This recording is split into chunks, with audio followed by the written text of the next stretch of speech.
ദൈവനാമം മഹത്വപ്പെടുമാറാകട്ടെ. സമാധാന സന്ദേശത്തിലൂടെ എന്നെ ശ്രദ്ധിക്കുന്ന എല്ലാ പ്രിയപ്പെട്ടവർക്കും വീണ്ടും വരുന്നവനായ ക്രിസ്തുയേശുവിൻ്റെ നാമത്തിൽ എൻ്റെ സ്നേഹവന്ദനം.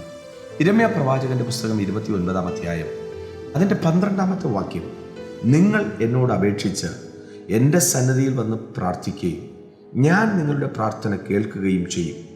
നിങ്ങൾ എന്നെ അന്വേഷിക്കും, പൂർണ്ണ ഹൃദയത്തോടെ അന്വേഷിക്കുമ്പോൾ നിങ്ങൾ എന്നെ കണ്ടെത്തും.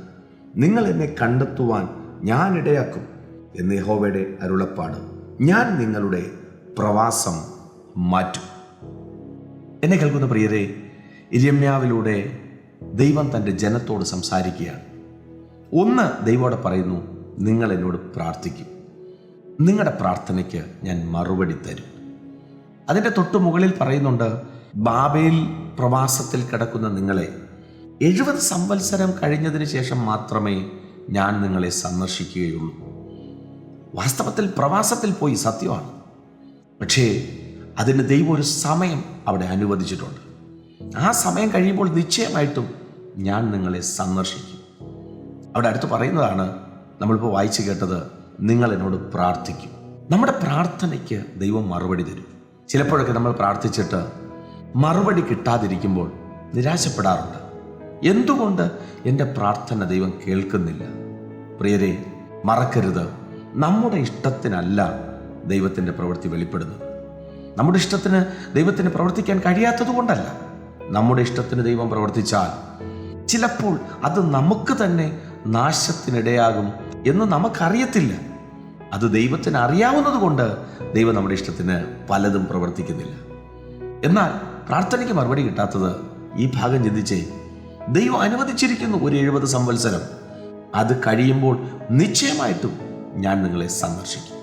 അവിടെ പറയുന്നൊരു കാര്യമുണ്ട്, നിങ്ങൾ പ്രത്യാശിക്കുന്ന ശുഭഭാവി വരുവാൻ തക്കവണ്ണം ഞാൻ നിങ്ങളെക്കുറിച്ച് നിരൂപിക്കുന്ന നിരൂപണങ്ങൾ ഇന്നവ എന്ന് ഞാൻ അറിയുന്നു.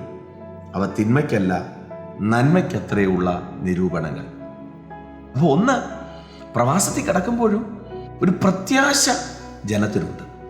ഈ സന്ദേശം കേൾക്കുമ്പോൾ നമ്മുടെയൊക്കെ ജീവിതത്തിൽ പ്രാർത്ഥനയ്ക്ക് മറുപടി ഇല്ലെന്ന് പറഞ്ഞ് നമ്മുടെ പ്രത്യാശ നഷ്ടപ്പെടരുത്. നമുക്കൊരു ശുഭഭാവി വരും, നമ്മെ ദൈവം നടത്തും, ഈ പ്രവാസം നമുക്ക് തീരും. എന്നും നമ്മൾ പ്രവാസത്തിലല്ല, ദൈവം നമ്മളെ മാറ്റുന്നൊരു ദിവസമുണ്ട്.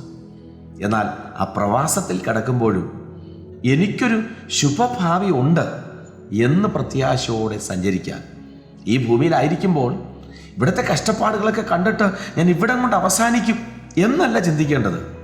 എനിക്ക് നല്ലൊരു ഭാവി സ്വർഗത്തിൽ ദൈവം ഒരുക്കിയിട്ടുണ്ട്.